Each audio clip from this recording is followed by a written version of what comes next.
Good evening, everyone. Myself, Yusra Khan, convener of Lawlicious. Lawlicious is an organizing committee founded by Mr. Vivek Dixit, which provides internships, debate, and moot court competitions.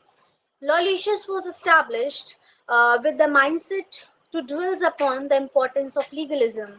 Lawlicious Committee focused on promoting legal awareness through webinars and competitions for scholars, which is beneficial for all law students. We organized various webinars as well as many competitions to push the legal mindsets of scholars to make them aware of their legal profoundings. Lawlicious has hosted more than 40 plus webinars as well as debate competitions, quiz competitions, and moot court competitions too. Let me introduce to our Lawlicious Committee's core member, founder Vivek Dixit, I convener Yusra Khan, co-convener Preeti, organizing committee head Divyanshu Mishra, and event manager Ashu Mishra. Now I would like to introduce to our keynote speaker of today's guest lecture is Advocate Meenu Pada ma'am. She is a practicing lawyer at High Court of Jammu and Kashmir and Ladakh, specialized in women and children's rights. She has 5 years of legal experience and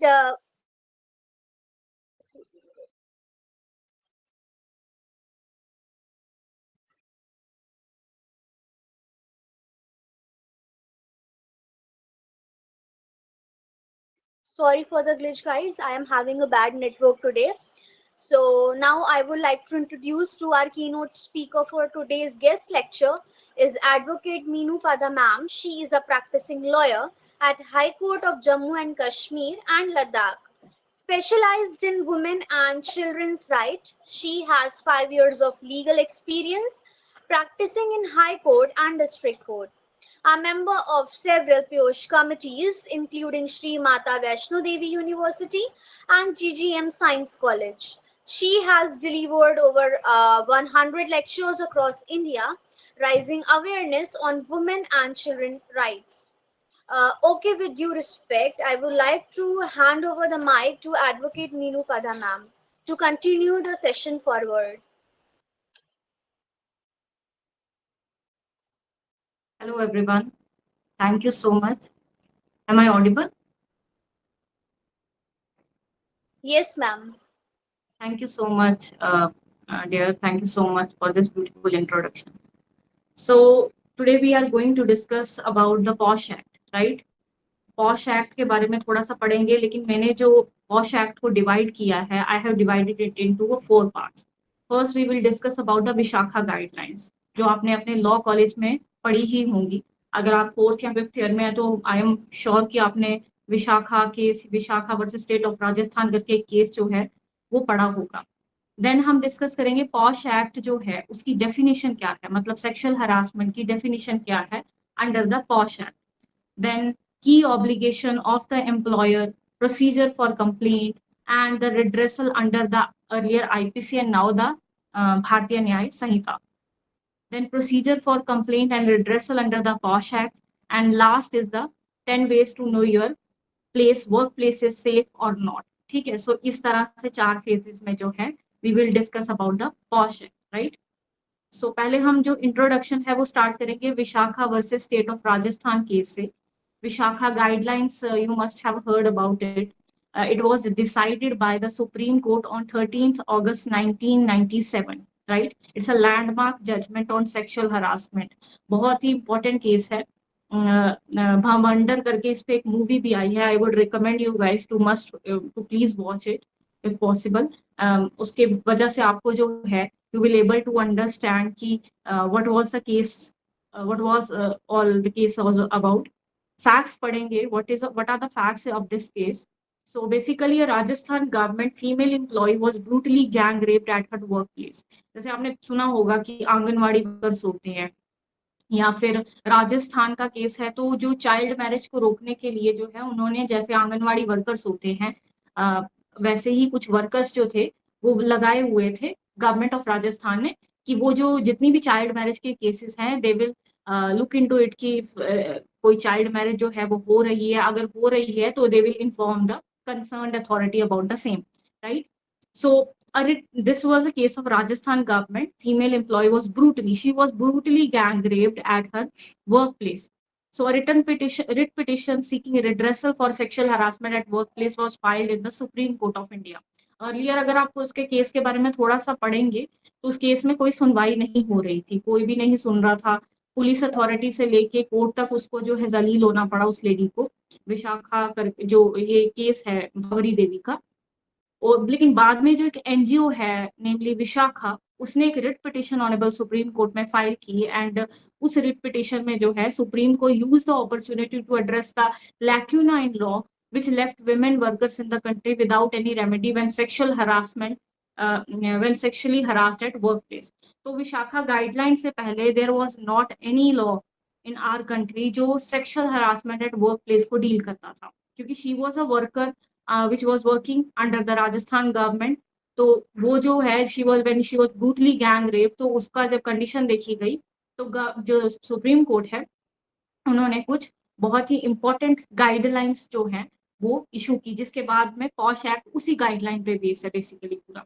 So court acknowledged that sexual harassment at workplace violates the fundamental right of women to choose any trade, any profession or business of their choices. Although आप ज्यादातर जो बच्चे हैं may be आप law students होंगे या lawyers होंगे, मैं एक्सपेक्ट करती हूँ कि आप ज्यादा लॉ स्टूडेंट हैं, तो आपको पता होगा कि जहाँ भी आप यूनिवर्सिटी कॉलेज में पढ़ते हैं तो ऐसा बहुत सारा होता है. It is not about the work place की कॉर्पोरेट सेक्टर है या फिर कोई पर्टिकुलर प्रोफेशन है वहीं पे ये एक्ट लागू होगा. It applies to every place, every work place जहाँ 10 या 10 से ज्यादा लोग काम करते हैं. मतलब वो आपका कॉलेज हो, आपकी यूनिवर्सिटी हो, वहां पर भी अप्लाई करता है. आप कहीं इंटर्नशिप करने जाते हैं वहां पर भी अप्लाई करता है. मतलब this act apply to every place where 10 और more than 10 persons are working, right? So Vishakha guidelines, it laid down Vishakha guidelines for prohibition, prevention and redressal of sexual harassment of women at workplace. तो honourable Supreme court of India ने ये Vishakha guideline जो है Vishakha versus state of Rajasthan case में दी. अब ये Vishakha guidelines है क्या है? First it provides for the constitution of complaint committee, क्योंकि जब तक कमेटी नहीं होगी तो ऑब्वियसली कैसे रिड्रेसल होगा उसका. तो हर एक वर्क प्लेस में एक कमेटी होनी चाहिए. जैसे मैंने आपको बताया कि in every work place where 10 और more than 10 employees are working, there is a mandatory provision कि there must be a committee that is known as internal complaints committee, ICC. ठीक है, जिसे इंटरनल कमेटी भी कहते हैं या आप कह लीजिए कि पॉश कमेटी कहते हैं. ठीक है, तो इस एक्ट को शॉर्ट में पॉश एक्ट भी कहते हैं. वहां पे मैंडेटरी है, मतलब कोई भी अगर उस वर्क प्लेस में सेक्सुअल हरासमेंट का केस आता है तो वो उस कमेटी को रेफर किया जाता है, right. Second is provide for mechanism for filing of a complaint. So ये विशाखा गाइडलाइंस में मैकेनिज्म भी था. देयर वाज एक प्रॉपर प्रोसीजर बताया गया था कि what will be the procedure. For example अगर किसी भी फीमेल वर्कर के साथ जो है सेक्सुअली उसके साथ हरासमेंट होती है, I will let you know what is the definition of sexual harassment. It is not always the touch, the physical touch, right, and it is not confined to the women only. अभी ये gender neutrality की तरफ भी बढ़ रहा है, क्योंकि we can't say every time एक फीमेल ही हरास होती है. तो मैं एक चीज और बता दूं कि there are few high courts जहाँ पे जेंडर न्यूट्रलिटी की बात हुई है पॉश एक्ट को लेकर. ठीक है, I will let you know later. So provide for mechanism for filing of complaint. What is a mechanism? Third is provide for duties of an employer and other related person and other related aspects of sexual harassment. So basically ये जो है employer की duty, employer माने कि the head of that workplace. ठीक है, for example एक जगह आप इंटर्नशिप करने जाते हैं, किसी लॉ फर्म में आप इंटर्नशिप करने जाते हैं. अब उस लॉ फर्म के जो मेन लीगल हेड होंगे जिनके नाम पे वो लॉ फर्म रजिस्टर्ड होगी या जो मेन एडवोकेट होंगे उस लॉ फर्म के, they will be the employer. उनकी ड्यूटी है कि उस वर्क प्लेस में जो है वो सेक्सुअल हरासमेंट का कोई केस ना आए और वो उस वर्क प्लेस को सेफ जो है वो क्रिएट, वर्क प्लेस एक सेफ एनवायरनमेंट क्रिएट करके रखें. अब ये जो गाइडलाइंस थी, क्योंकि गाइडलाइन जो होती है वो प्रॉपरली एनफोर्स नहीं होती है, इम्प्लीमेंट उस लेवल पे नहीं होती है जितना एक कानून हो सकता है. तो इन गाइडलाइंस को जो है रिप्लेस कर दिया गया by this act that we are discussing today, that is a sexual harassment of women at work place prevention prohibition and redressal act 2013. 2013 का ये एक्ट था और इस एक्ट से ये रिप्लेस कर दिया गया, राइट। सो गाइडलाइंस, क्योंकि जब भी कभी गाइडलाइंस होती है तो गाइडलाइन प्रॉपरली जो है वो इम्प्लीमेंट नहीं होती है। कानून जितना इम्प्लीमेंट होता है, एक एक्ट जो इम्प्लीमेंट होता है, उतनी गाइडलाइन इम्प्लीमेंट नहीं होती है। This posh act 2013 has incorporated the same definition of sexual harassment and the procedure as laid down in Vishakha guidelines. तो ऑलमोस्ट सेम ही था। कुछ कुछ चेंजेस जो है इस कानून में लाए गए, कुछ फर्दर चेंजेस लाए गए, लेकिन ऑलमोस्ट जो विशाखा गाइडलाइंस थी ये पूरा उसी से वही सेम चीज जो है उस कानून में लाई गई थी। ओके, सो हम थोड़ा सा कानून के बारे में समझते हैं, अंडरस्टैंड करते हैं पॉश एक्ट को। That is the sexual harassment of women at work place prevention prohibition redressal act of 2013, popularly known as the POSH act, right. Okay, so the POSH Act has been enacted with the objective. First objective was to prevent and protect women against workplace sexual harassment. पहले तो कोई workplace में, क्योंकि आपको पता होगा कि बहुत बार क्या होता है कि when आज ज्यादातर जो फीमेल है वो बाहर जाके काम करती हैं, पढ़ाई करती हैं। हम ऐसे नहीं कह सकते कि वो घर में ही रहेंगी, obviously they will work for their living. तो बाहर जब काम करती हैं तो most of the work places में जो है उनको एनवायरनमेंट वैसा नहीं मिलता है। कभी कभी जो इन्फ्लुएंशियल पोजीशन पे जो लोग होते हैं वो उसका मिसयूज करते हैं, कभी कभी वो करते हैं। तो इसके लिए ये जो एक्ट है वो लाया गया, to prevent and protect women against this work place sexual harassment. क्योंकि बाहर सेक्शुअल हरासमेंट होगी तो ऑब्वियसली हम बीएनएस में जाएंगे, अब पहले हम आईपीसी में जाते थे, लेकिन विद इन वर्क प्लेस हो रही है तो पॉश लागू होगा। Second is to ensure effective redressal of complaints of sexual harassment. तो जितने भी उस वर्क प्लेस में जितने भी वो होंगे केसेस होंगे सेक्शुअल हरासमेंट के, वो ये जो इंटरनल कमिटी है आईसी जो बनाई जाती है, मैंने कहा कि मैंडेटरी हर एक वर्क प्लेस में होनी चाहिए, जिनमें कुछ आईसीज में मैं भी मेंबर हूँ यहाँ जम्मू कश्मीर में। तो इस तरह की आईसीज बनाई जाती हैं जो ये रिड्रेस करती हैं ये सारे जितने भी सेक्शुअल हरासमेंट के केसेस उस वर्क प्लेस में होते हैं, राइट।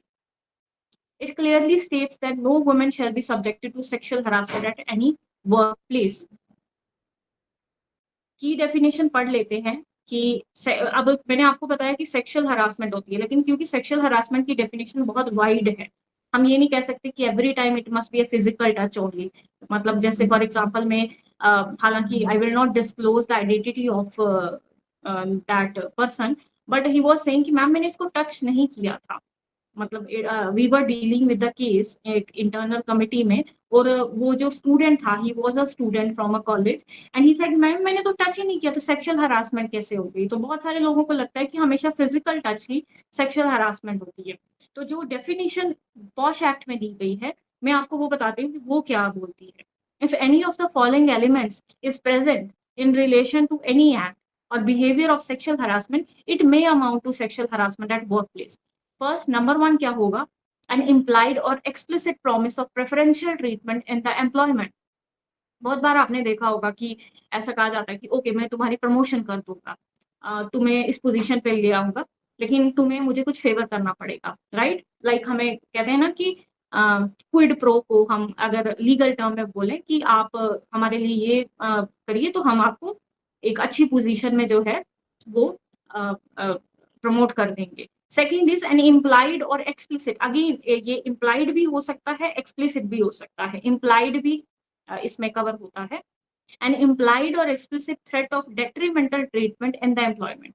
सो अगर आप किसी को डरा रहे हैं कि देख तूने अगर ये नहीं किया या फिर तुमने अगर मुझे इस तरह से फेवर नहीं की तो मैं तुम्हें नौकरी से निकलवा दूंगा, ठीक है, या मैं तुम्हें इस यूनिवर्सिटी में पढ़ने ही नहीं दूंगा, ठीक है। तो इस तरह का कुछ ऐसा अगर इंस्टेंस होता है तो that also comes under the definition of sexual harassment. Third जो है एन इम्प्लाइड और explicit threat about the present और फ्यूचर एम्प्लॉयमेंट स्टेटस। कई जगह ऐसा होता है वो फ्यूचर का भी बोल देते हैं कि तुम यहाँ तो क्या आगे कहीं नौकरी करने के लायक नहीं रहोगी। क्योंकि being a member of several posh committee I have seen this thing, ये रियल में एग्जांपल्स आपको दे रही हूँ। इस तरह की स्टेटमेंट जो है वो दी गई बाय द अक्यूज पर्सन कि तुम यहाँ पे क्या पढ़ रही हो, तुम कहीं भी पढ़ोगी तो तुम्हारे प्रॉब्लम हो जाएगी। अगर तुमने मुझे फेवर नहीं किया या सेक्चुअली मुझे फेवर नहीं किया दी तो मैं तुम्हें यहाँ पर तो क्या कहीं पर भी नहीं पढ़ने दूंगा या तुम्हारी कहीं भी जॉब नहीं लगने दूंगा। इस तरह की जो स्टेटमेंट्स हैं वो हमने सुनी हुई हैं बाय द मतलब इस तरह की स्टेटमेंट रिकॉर्डिंग्स और जैसे जो मैसेजेस होते हैं इस तरह के सुने हैं, तो यही सारी चीजें देखने को मिलती हैं सेक्सुअल हरासमेंट केस में।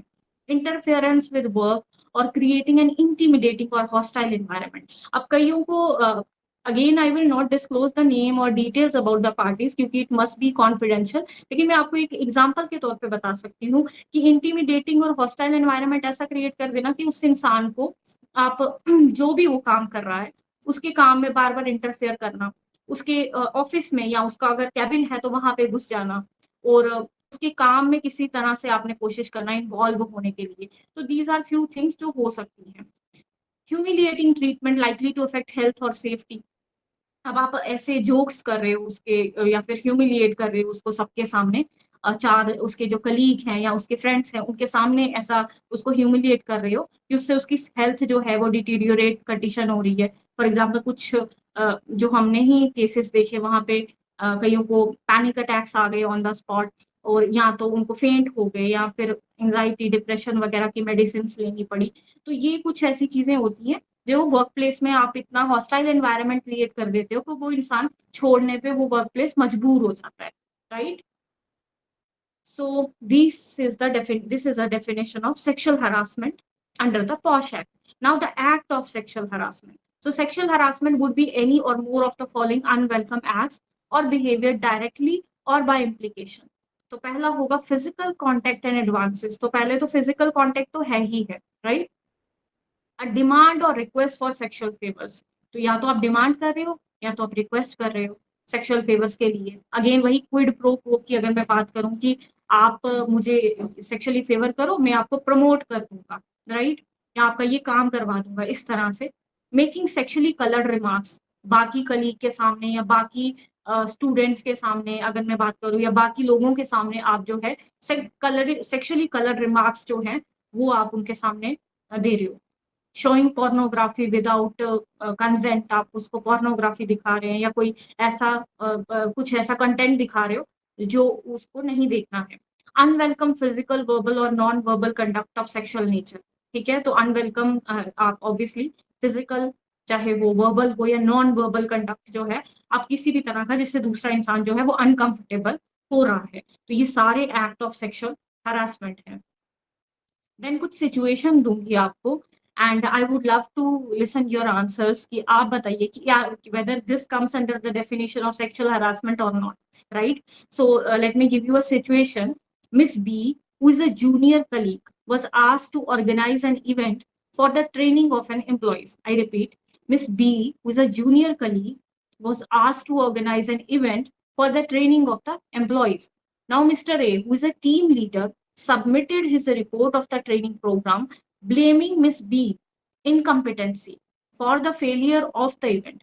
Now, Miss B felt really embarrassed and filed a complaint of sexual harassment against Mr. A, alleging that the report was only to harass her.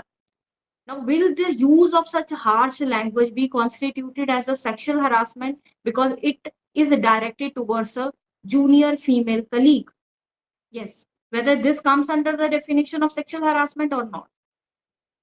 No, ma'am, will not be considered as a sexual harassment because it is just a professional conduct between the two persons.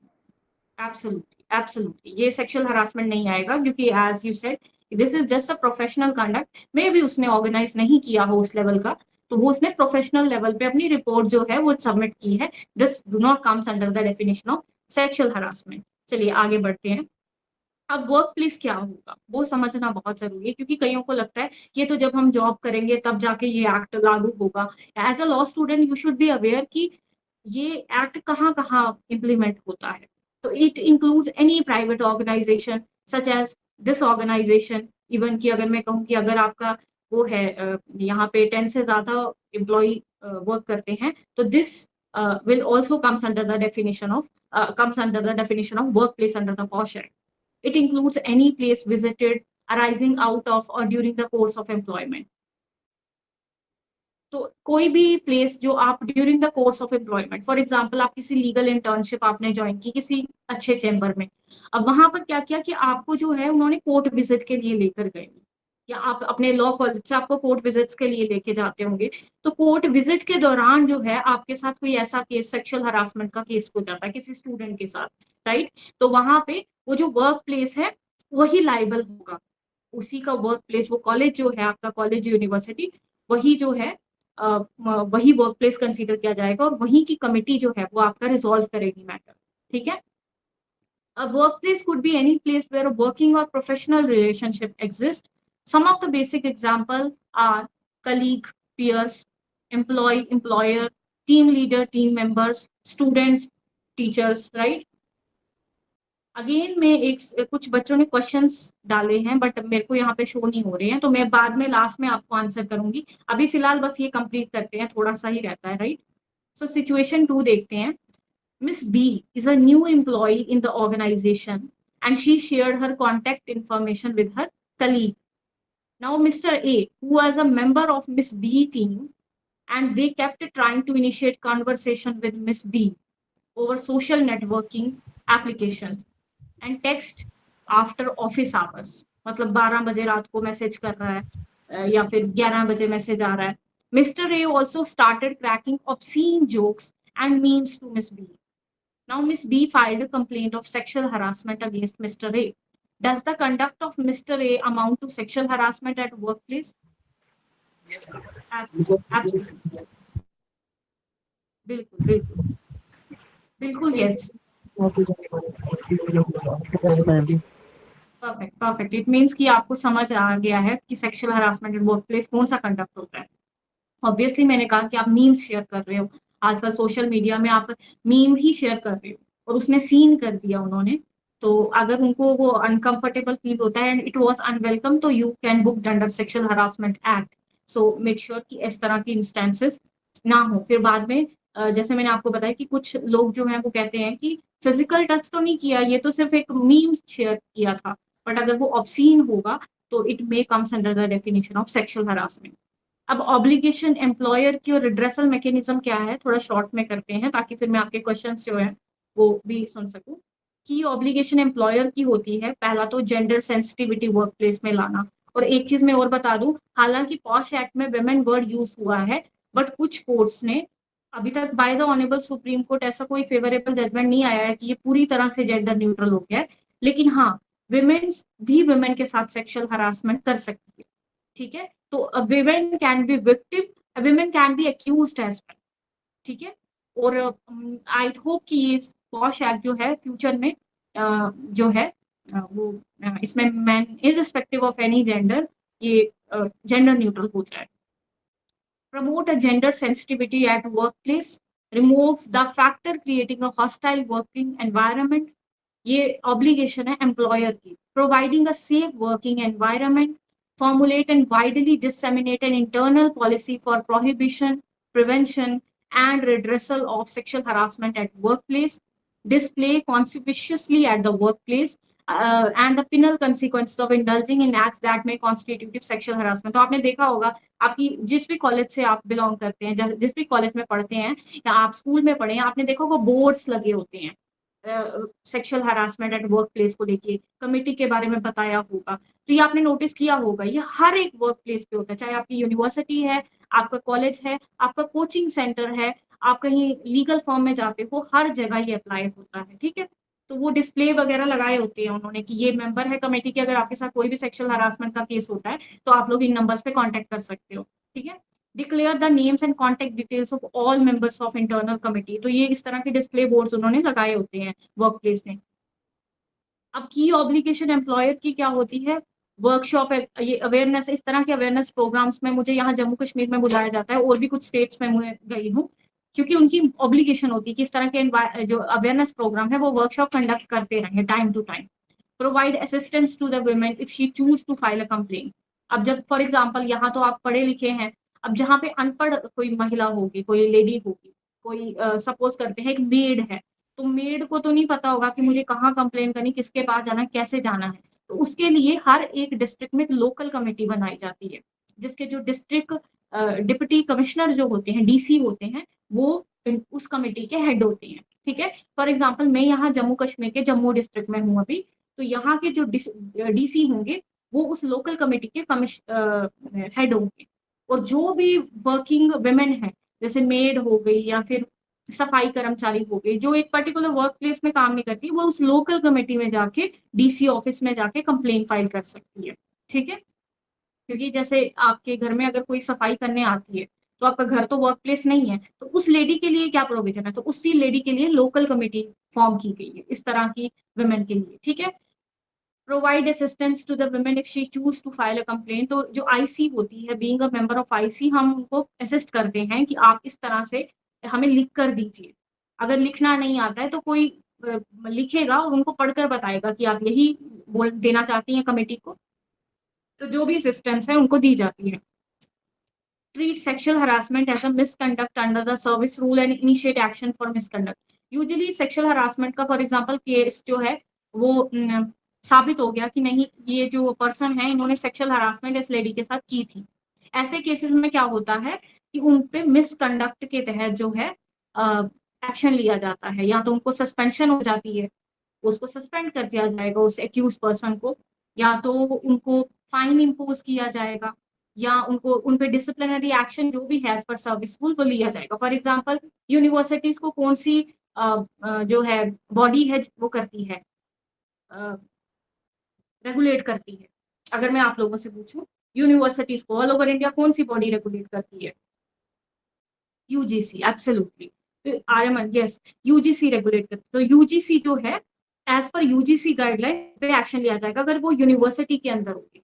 ठीक है, अगर university is a work place and कोई professor या फिर कोई भी university के अंदर कोई जो मेंबर है, कोई भी क्लैरिकल स्टाफ है, कोई भी है, अगर वो इन्वॉल्व है तो यूजीसी की गाइडलाइन के तहत उनको सस्पेंड किया जाएगा और उन पे डिसिप्लिनरी एक्शन जाएगा। ठीक है, उसके बाद monitor the timely submission of report by internal committee.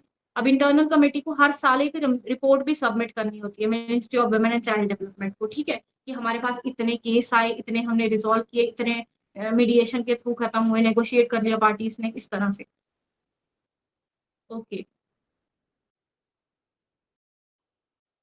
Punishment बता दूं, बस ये पनिशमेंट वाला पार्ट पढ़ लेते हैं।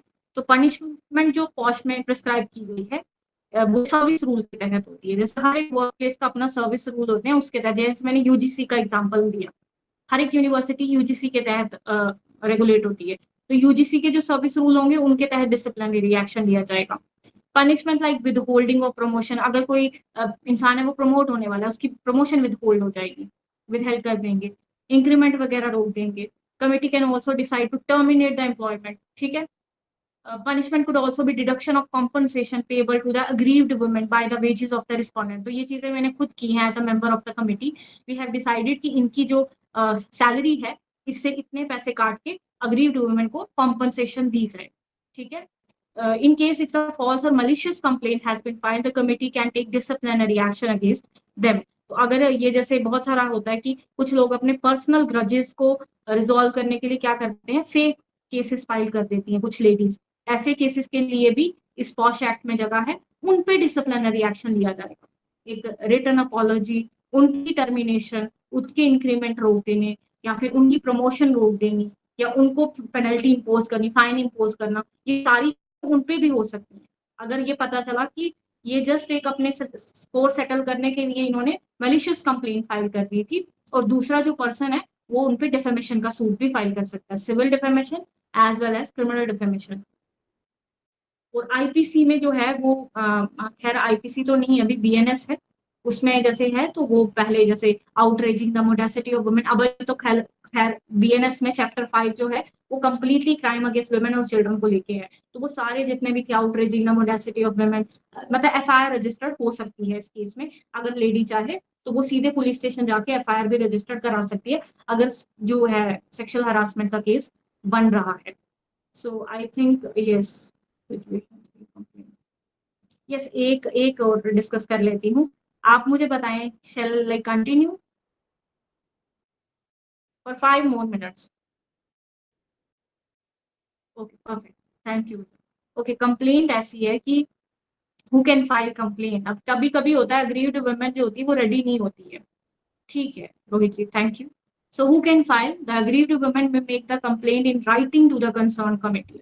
within the period of 3 months. So for example today ये आज का जो महीना है, today is 12th of this July, right? So आज से एक महीना शुरू होगा, 12th of August, 12th of September, 12th of October. 3 महीने के अंदर अंदर उसको she had to file a complaint before the IC.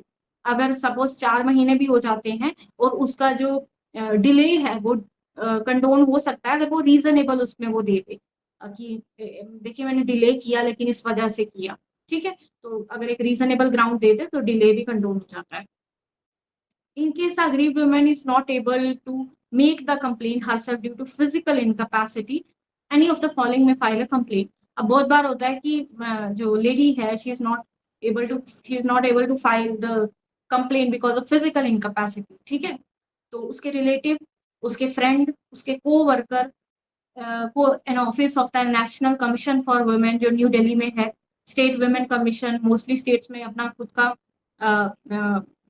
जो यस सृष्टि क्या करना है रिपीट मुझे बताएं. सो फिजिकल इनकैपेसिटी की वजह से अगर कोई वुमेन अपनी कंप्लेंट खुद नहीं फाइल कर पा रही है तो उसके रिलेटिव, उसके फ्रेंड, को worker, national commission for women CO motu cognizance ले सकता है, या स्टेट वुमेन कमीशन, जैसे आप अगर यूपी से हैं तो यूपी का अपना स्टेट वुमेन कमीशन होगा, दिल्ली से हैं. Time limit is 3 month Srishti, 3 month, within 3 month, मतलब सेक्सुअल हरासमेंट जब हुई है उसके within 3 month you have to file a complaint, right. तो सीओ मोटो कॉग्निजेंस ले सकता है, एनसीडब्ल्यू भी ले सकता है न्यू दिल्ली में, और कमीशन भी ले सकते हैं, स्टेट कमीशन है, दिल्ली कमीशन, दिल्ली में अपना कमीशन है वुमेन का, ठीक है.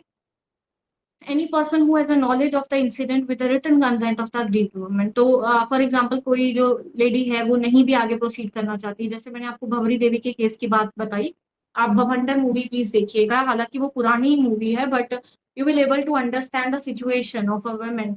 जब उसके साथ गैंग रेप होता है तो उसको किन किन सिचुएशन लास्ट में वो बिल्कुल ही गिव अप कर देती है, ठीक है. तो ऐसे में एक एनजीओ जो है विशाखा करके वो डिसाइड करती है कि we will proceed further on behalf of Bhanwari Devi, ठीक है. तो ऐसे में आप एज अ एनजीओ या फिर आपको अगर नॉलेज है तो आप भी प्रोसीड कर सकते हो, ठीक है. अगर मेंटल इनकैपेसिटी है, ये तो मैंने बताई फिजिकल इनकैपेसिटी में, मेंटल इनकैपेसिटी में आपके रिलेटिव, फ्रेंड, स्पेशल एजुकेटर हो गया, कोई क्वालिफाइड साइकियाट्रिस्ट या साइकोलॉजिस्ट हो गया. Movie name is Bawandar. Bawandar, it is completely based on Bhanwari Devi case. Can a girl और women not file case after 3 month? 3 month के बाद जो है वो फाइल कर सकती है, ऐसा नहीं है. After 3 month she can file a complaint but she have to convince the committee. उसको कन्विंस करना पड़ेगा कि मेरा डिले क्यों हुआ है. एक रीजनेबल डिले होगा, सपोज 4 महीने हो गए, 6 महीने हो गए, तो अगर वो रीजनेबल डिले की, घर में किसी की डेथ हो गई थी या फिर मैं बहुत मुश्किल से, या मुझे थ्रेटनिंग कॉल आती थी तो मैं डर के मारे नहीं आगे आ पा रही थी, इस तरह के रीजन हो तो फिर समझ भी आता है. वो कमेटी की डिस्क्रिप्शन पे होता है कि whether she will accept it और नॉट, राइट. तो मेंटल इनकैपेसिटी में एक साइकियाट्रिस्ट, psychologist, guardian या authority under whose care she is receiving the treatment, they all can file the complaint of any person who has a knowledge of incident. For example, अगर आप में से किसी को knowledge है, वो लड़की नहीं बोल रही है, या वो आपकी जो फ्रेंड है, जैसे आप मेल फ्रेंड है उनके, लेकिन वो आप उसको बोल रहे हो कि तुम्हारे साथ ये हुआ है, जैसे मैं अगेन एक इंसिडेंट वो करूंगी, वहां पर एक मेल ही फ्रेंड जो है वो अपनी फीमेल फ्रेंड के बिहाफ पे कंप्लेन करता है, क्योंकि वो लड़की बोल रही थी कि मुझे यहाँ पे 4 साल पढ़ना है, इस कॉलेज में 3 साल पढ़ना है, तो मैं नहीं चाहती कि वो ड्रामा क्रिएट हो, मैं इग्नोर करूंगी. बट चीजें जब क्रॉस हो गई लिमिट तो उसके जो मेल फ्रेंड था, क्योंकि he was aware about the incident, उसके बाद कुछ जो भी रिकॉर्डिंग्स वगैरह थी उसने मैनेज की और कुछ इंसिडेंट मैनेज किए और उसने कमिटी में कंप्लेन की on behalf of her his friend, ठीक है.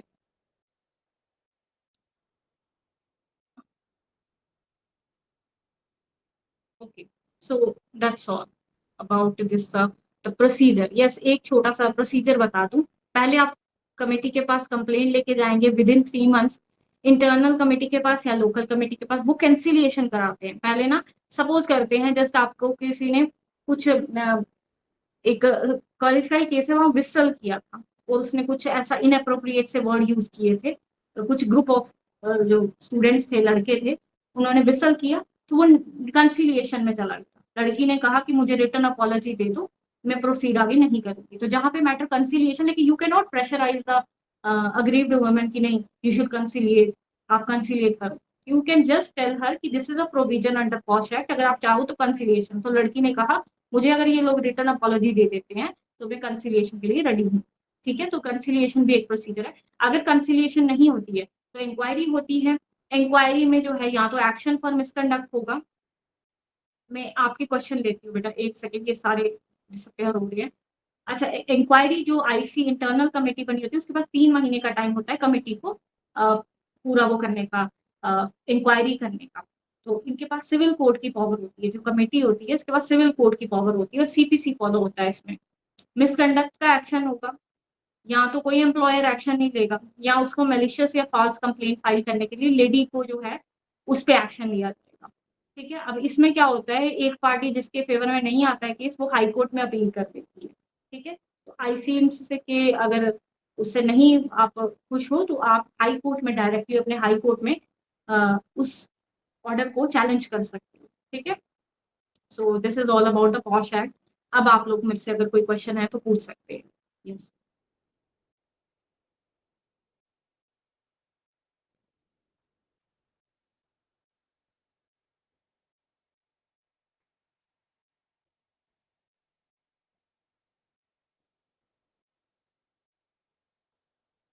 ओके, यहाँ क्वेश्चन तो है कुछ। हाँ जी, आर्यमन प्लीज बताइए। What if IC doesn't respond, what should we do and what are the consequences, what if they don't have an IC. देखिए, आईसी तो होना मैंडेटरी है, अगर नहीं है तो आप अपने जो हाईएस्ट रैंकिंग ऑफिशियल है वहाँ पे उसको जाके बताइए कि it is illegal, you have to यहाँ पे आपको एक आईसी जो है वो बनानी पड़ेगी। अगर वो नहीं बनाते हैं तो लॉ में आप मैंडामस रिट जो है वो फाइल करके डायरेक्शन दिला सकते हो if it is a government department. For example अगर वो आर्टिकल 12 जो है उसके अंडर कवर होता है वो वर्क प्लेस, तो आप writ of mandamus high court में फाइल करके डायरेक्शन दिला सकते हो to frame IC in your work place, right. Yes, any other question. अगर गवर्नमेंट डिपार्टमेंट नहीं है तो आप जो है उसके फॉर एग्जांपल जो उसका जो हेड ऑफिस होगा, जैसे कोई भी नॉन गवर्नमेंट ऑफिस बताइए, जैसे मोस्टली ऐसे केसेस में जो है वो कर लेते हैं, क्योंकि even if it is a non government department तो आपका ये ड्यूटी है क्योंकि लॉ यहाँ पे वो कर रहा है, तब भी आप जो है कोर्ट में मैंडामस रिट जो है वो फाइल करके डायरेक्शन दिला सकते हो। क्योंकि even if it is a BPO क्या हुआ, जैसे फॉर एग्जांपल हम अमेजोन की बात करते हैं, अमेजोन का हेड ऑफिस अगर इंडिया में होगा, आई एम नॉट अवेयर कि ये है या नहीं है, एग्जांपल के लिए तौर पे लेते हैं कि इफ अमेजोन हेड ऑफिस मान लीजिए न्यू दिल्ली में है, ठीक है। तो न्यू दिल्ली में अमेजोन के हेड ऑफिस में बहुत सारे वर्कर्स हैं, बहुत सारे वर्क वो करते हैं, एम्प्लॉई हैं, लेकिन उन्होंने आईसी नहीं फॉर्म किया है। तो ऐसे में अगर कोई सेक्सुअल हरासमेंट का केस अमेजोन में होता है और वहाँ आईसी नहीं बनी है तो वहाँ का कोई भी वर्क जो पर्सन जो वर्क प्लेस में काम करता है वो कोर्ट में इसके लिए फाइल कर सकता है कंप्लेंट, ठीक है। पहले तो उनका जो रिड्रेसल ग्रीवेंस रिड्रेसल जो सेल होगा वहीं पे जाइए, अगर वो नहीं वो करते हैं देन आप उनको लीगल नोटिस भेज सकते हो। अगर आप वो लीगल नोटिस नहीं वो करते हैं, उसका भी कोई रिप्लाई नहीं दे रहे, देन आप हाई कोर्ट में जाके मैंडामस रिट फाइल करके उनपे वो करा सकते हो। क्योंकि even if it is a private place still POSH act applies to every work place जहाँ पे 10 या 10 से ज्यादा लोग एम्प्लॉय हैं। तो जहाँ पे कानून ही आपको कह रहा है कि you have to form an IC, तो वहां पे आप अपनी ड्यूटी से बच नहीं सकते। एम्प्लॉयर को कुछ पेनल्टी भी इम्पोज होती है, शायद 25,000 या 50,000 की, अगर वो वर्क प्लेस में नहीं बनाए आईसी तो। Ma'am, IPC define and penalise both rape and sexual harassment, then why specifically work place POSH and case. देखिए, कभी कभी क्या होता है कि वर्क प्लेस में सेक्सुअल हरासमेंट जो है वो इस लेवल की नहीं होती है कि आप सीधे उस पर आईपीसी लगाओ, 354 लगाओ, आउटरेजिंग द मोडेसिटी ऑफ वुमेन। अब नई सेक्शन तो बीएनएस में कुछ और होगी, सीधे रेप लगाओ, 376 लगाओ। एक ऑब्सीन जोक की वजह से उस पर 354 लगाना इज नॉट राइट, राइट। और इसकी वजह से क्या होता है कि आप कहीं ना कहीं बहुत सारे केसेस जो हैं वो सीधे पुलिस स्टेशन से जाके एक कमिटी में रेफर होते हैं और वहां पे उन पे डिसिप्लिनरी एक्शन, फॉर एग्जांपल किसी ने ह्यूमिलिएट किया है आपको वर्क प्लेस में, तो अब ये सीधे 354 एक इस पे ज्यादा हार्श हो जाएगा, क्योंकि वो कॉग्निजेबल ऑफेंस है और उसमें एफआईआर रजिस्टर्ड हो जाएगी। यहाँ पे आईसी तभी आती है बीच में कि इस लेवल तक ना जाना पड़े, 376 या 354 ना लगाना पड़े, और within committee disciplinary action लेके उसको सॉर्ट, नहीं तो hundreds of thousands of FIR रोज रजिस्टर्ड हो जाएगी हर एक वर्क प्लेस में। अगर सेक्सुअल, क्योंकि वर्क प्लेस में सेक्सुअल हरासमेंट के केस बहुत कॉमन है, तो तब कितनी सारी एफआईआर रोज बेसिस पे रजिस्टर्ड होंगी। लीगल नोटिस का रोहित जी टाइम जो है वो 15 डेज भी हो सकता है, 30 डेज भी हो सकता है, ऐसा कोई वो नहीं है, क्योंकि पॉश में 30 दिन का टाइम, सॉरी 3 महीने का टाइम दिया है सेक्सुअल हरासमेंट के अंदर। आप अच्छा एम्प्लॉयर को बोल रहे हैं कि एम्प्लॉयर को लीगल नोटिस, उसमें it is your wish, 15 days 30 days usually जो हम एज एन एडवोकेट, क्योंकि एडवोकेट शो हो रहा है आपका, तो हम यूजुअली एज एन एडवोकेट या तो 30 डेज में, जब तक मैंडेटरी ना हो तो वहां पे हम 30 डेज का ही टाइम देते हैं, तो आप उनको 30 डेज का टाइम दे सकते हैं। वैसे उनको पेनल्टी भी है, इट्स अ क्रिमिनल ऑफेंस। अगर एक प्राइवेट वर्क प्लेस भी अपने वहां पे आईसी नहीं कॉन्स्टिट्यूट कर रहा है तो उसको पेनल्टी इम्पोज होती है, 50,000 है या 25,000 है, ये अमाउंट आप देख लीजिएगा, ये एक ऑफेंस है, ठीक है, इलीगल है ये चीज। Private company sales target completion celebration party place. Ma'am, will the punisher got the most punishment if found guilty, if framed guilty can it be abused but punishment will। देखिए, fake cases के लिए तो मैंने कहा आपको same ही वही है, disciplinary action उस लेडी पे भी लिया जाएगा सेम। जैसे फॉर एग्जांपल उसकी प्रमोशन रोकनी थी एक्यूज की, यहाँ पे इसकी प्रमोशन रोकी जा सकती है। उस पे पेनल्टी इम्पोज करनी थी, यहाँ पे इस पे पेनल्टी इम्पोज की जा सकती है। मतलब फेक केस के लिए सेम तरह का, it is upon the description of internal committee. जैसे फॉर एग्जाम्पल, हालांकि अभी तक हमारे पास कोई फेक केस आया नहीं है, क्योंकि मोस्ट ऑफ द केसेस में जब आईसी के पास आता है तो हम ये कंसिडर करते हैं कि आप अपने साथ एविडेंसेस लेके आइए। अब जहाँ पे रिकॉर्डिंग, चैट्स और कुछ ऐसे चीजें हैं जो क्लियरली शो रही हैं, आई विटनेसेस हैं, सीसीटीवी फुटेज हैं जो क्लियरली बता रही हैं कि हरासमेंट हुई है, वहां पे तो आप नहीं कह सकते कि फेक केस है। लेकिन हाँ, जहाँ पे फेक हो, तो यहाँ पर आपके पास इनफ एविडेंस नहीं हो, तो हम उसको यही मानेंगे कि ये मैलिशियस कंप्लेंट है, ठीक है। तो हम ऐसे वो नहीं कर सकते कि आपने कोई एविडेंस नहीं लाया है तो आपकी टेस्टिमनी के बेसिस पे ही हम इसको डिसिप्लिनरी एक्शन ले लेंगे। अगर आपके पास कोई एविडेंस नहीं है, it means you don't have a strong case, तो उस केस में हम यूजुअली जो है मैलिशियस कंप्लेंट ही उस केस को डिक्लेयर करते हैं। उसमें अपॉलॉजी वगैरह वो डिपेंड करता है आईसी क्या डिसाइड करती है। Ma'am, are there any nuances और less obvious behaviour that could fall under this definition? हाँ, एवरीथिंग आई टोल्ड यू ना। ऑल्दो ये टाइम टू टाइम जो है इम्प्लीमेंट हो रहा है एक्ट, जैसे सेक्सुअल हरासमेंट की डेफिनेशन में भी आज से 20 साल पहले जो है मीम वाला कॉन्सेप्ट ही नहीं था, कोई किसी को मीम भेज रहा है, लेकिन 30 साल पहले कौन मीम भेजता होगा, इंटरनेट का ही नहीं था, है ना। तो अभी मीम भेजता है तो it comes under the definition of sexual harassment. या लेस ऑब्वियस बिहेवियर, कोई भी ले लीजिए, जैसे जस्ट एक वही, जैसे पार्टी हो रही है कोई वर्क प्लेस की, और वहां पे कोई सेक्सुअली कलर्ड रिमार्क्स आप पे वो कर दिए, या आपको ह्यूमिलिएट कर दिया वहां पे, तो ये obviously these all comes under the definition of posh act, ठीक है। Punishment get the most punishment if found guilty. देखिए, मोस्ट जो पनिशमेंट है वो तो ऑब्वियसली एज पर वो आउटरेजिंग द मोडेसिटी ऑफ वुमेन जो है कॉन्सेप्ट, वही होगा। स्टॉकिंग का इमेज आती है, 354 ए बी सी डी जितने भी थे आईपीसी के, I am not able to recall the sections. Chapter 5 है जिसमें सारी ये सेक्शंस डाली गई हैं। आउटरेजिंग द मोडेसिटी उसमें नॉन बेलेबल ऑफेंस है, तो एक प्रोफेसर पे हमने जो है उस पर डिसिप्लिनरी एक्शन भी लिया था, उनको सस्पेंड कर दिया गया था यूनिवर्सिटी से। उसके बाद उन पे एफआईआर भी रजिस्टर्ड हुई अंडर 354 डी आई गेस, और क्योंकि नॉन बेलेबल ऑफेंस है तो उन्होंने बेल ली कोर्ट से।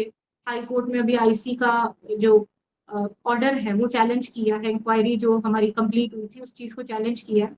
तो मोर पनिशमेंट यही है कि कन्विक्शन होती है तो 5 साल तक की सजा तो है ही है, ठीक है। Are there any, I mean, who is guilty, who committed the crime which I mentioned as punisher? Fake 376। देखिए, फेक रेप केस जो है वो अनफॉर्चुनेटली अभी तो और ज्यादा स्ट्रॉन्ग है बीएनएस में, क्योंकि वहां पे एक और जो प्रोविजन आई है वो आई है प्रॉमिस टू मैरी की। लड़की सिर्फ टेस्टिमनी देगी तो उस बेसिस पे आप पे रेप का पर्चा लग सकता है। पर वहां पे अगेन वही चीज आती है कि प्रॉमिस टू मैरी के केस में भी आपको प्रूव करना पड़ेगा, लेकिन मोस्टली इन केसेस में जो है रेप के पर्चा लग जाता है। अब फेक है तो फेक प्रूव करना इज वो हमारी जुडिशरी में टाइम लगता है, और ये अनफॉर्चुनेट भी है जो फेक लगाते हैं उनकी वजह से एक इंसान की लाइफ जो है पूरी बर्बाद हो जाती है। तो ये तो एक है। आई होप इसके लिए हमारे कोर्ट्स जो हैं, स्पेशली पार्लियामेंट जो है, कोई ना कोई लॉ तो लेके आए कि फेक का अगर जैसे पता चल जाता है तो this should be the punishment to that lady, right? Okay, so और कोई सवाल है आपका? That's all. Thank you so much everyone, thank you so much Vivek, thank you so much. एक और क्वेश्चन आया है। मैम किसी ने कोचिंग देने के लिए हम उसके लिए 15 रुपये लिए, बाद में कोचिंग एक दिन चली फिर बंद कर दिया, फिर बोले कि आपके पैसे वापस कर दूंगा, बट ऐसे कहते कहते 3 साल हो गए। लीगल नोटिस सेंड किया, उसको देने में बोलता है बट दे नहीं रहा है। देखिए यहाँ पे रोहित आप क्या कर सकते हैं, आप इसमें तो लीगल नोटिस नहीं किया है तो आप रिकवरी का सूट फाइल करें या चीटिंग का एफआईआर लगाएं उस पर। यहाँ पे तो इसमें वही चीज हो सकती है, आप एफआईआर रजिस्टर करें चीटिंग की उस कोचिंग सेंटर में, और भी जो भी आईपीसी में सेक्शन बनती है उसके अकॉर्डिंग फैक्ट्स वगैरह चेक करके और रिकवरी का सूट लगाएं। अपना रिसीट वगैरह तो आपको मिली होगी तो आप रिकवरी सूट में चले जाएं, समरी सूट फाइल कर दें। Ma'am there are also instances when the victim is too naive to recognise that she has been able to muster up the courage to do something against it when she finally muster up the courage। ये बहुत होता है अदिति, ये बहुत होता है कि उसे रिकॉग्नाइज ही नहीं होता है कि whether she has been harassed और नॉट, और जब आता है टाइम तो तब तो बहुत टाइम हो सकता है। अच्छा, सेंट्रल यूनिवर्सिटी ऑफ कश्मीर से भी है यहाँ पे, तो मैं आपको यही बोलूंगी कि वहाँ पे जो डिले है वो कंट्रोल किया जा सकता है। मैं खुद कुछ कमेटीज में मेंबर हूँ। अगर इस वजह से लड़की ने पहले नहीं कंप्लेंट फाइल की क्योंकि उसको पता ही नहीं चल रहा था कि मेरे साथ हरासमेंट हुई है, और उसके पास अभी इनफ एविडेंस है या उसकी फ्रेंड को पता है, उसके पास वो आई विटनेस है, तो मैं तो उस कंप्लेंट को एक्सेप्ट कर लूंगी इवन आफ्टर 3 मंथ भी वो आएगी तो। बट हाँ, she have to convince the IC कि ये रीजन था, तो मैं तो कंडोन कर लूंगी उसका डिले। मैम एक गर्ल डिस्को से होटल रूम में गई एक पर्सन के साथ but nothing happened between them, case file कर दिया after 2 months out of process. हाँ, ये बहुत अनफॉर्चुनेट है अनुज, ये सच में बहुत अनफॉर्चुनेट है। मैं तो कहती हूँ कि मैं उन लड़कों को भी वो करूंगी कि आप प्लीज इनके खिलाफ काउंटर केस फाइल करें, अदरवाइज ऐसे केसेस जो है 5 लाख में निपटा दिए, 10 लाख में निपटा दिए, कभी कभी पुलिस का भी रोल होता है इसमें। तो मैं आपको कहूंगी कि प्लीज आप थोड़ा सा करेज दिखा के काउंटर केस जरूर फाइल करें, क्योंकि आप एक आधे को अंदर किया होगा, अगर उन पे एक्शन लिया होगा तो बाकी वाले थोड़ा सोचे समझेंगे इस तरह के केसेस फाइल करने में फेक। ठीक है, बाकी thank you so much, thank you.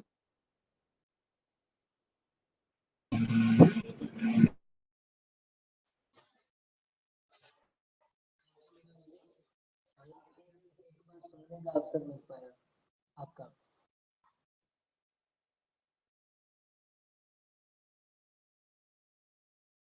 Hello,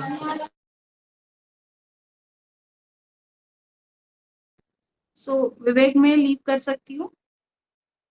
okay, thank you so much ma'am. Ma'am I think रिको कर रहा है। मीनू दीदी बहुत बहुत आपका लाइन नहीं मीनू दीदी बहुत बहुत आपका आभार कि आपके साथ दूसरी बार मैं जुड़ा हूँ। मैं बिहार से सोनू कुमार मिश्रा, पत्रकार, और बहुत अच्छा लगा। ये काफी गंभीर विषय था और इसके साथ आपने बहुत ही महत्वपूर्ण मार्गदर्शन किया। बहुत सारी चीजें ऐसी थी जो सचमुच में हमारे पास ऐसे कंडीशन आते हैं तो पता नहीं होता है, और उसका सबसे बड़ा कारण है कि हम तो जर्नलिज्म की पढ़ाई कर लिए मगर लॉ की जानकारी हमारे पास नहीं है। तो ऐसे हालात में मुसीबत होती है, लेकिन आपका ये चीज कम से कम ये जो आयोजक हैं इसके इसी तरह निरंतर किसी अन्य विषय के साथ, लॉ के विषय के साथ करवाते रहेंगे और थोड़ी थोड़ी जानकारी ये मिलती रहेगी तो शायद हमारे लॉ के जर्नलिज्म में कुछ करने में भी बन पाएगा और लोगों को एक मार्गदर्शन, एक सही सलाह भी दे पाएंगे। बहुत बहुत आभार दीदी आपका। राइट राइट, थैंक यू मेरा सो सौभाग्य है मीनू दीदी कि आपके साथ दूसरा बार जुड़ा हूँ। और मैं तो आपको फेस जब देखा पोस्टर पे तो मैंने कहा कि नहीं आज जुड़ना है, तय कर लिया था उसी थैंक टाइम। यू भाई, थैंक यू सो मच। चलिए मैं लीव करती हूँ, thank you so much. Okay, thank you so much, ma'am, for your wonderful session, and thank you so much for giving your time. And I request everyone, please fill the Google form which is given for feedback. If you fill that form, then only you will receive the certificate. Otherwise, you will not get. I request you all, please fill that feedback form. If it is not opening, then I am sending you the link again.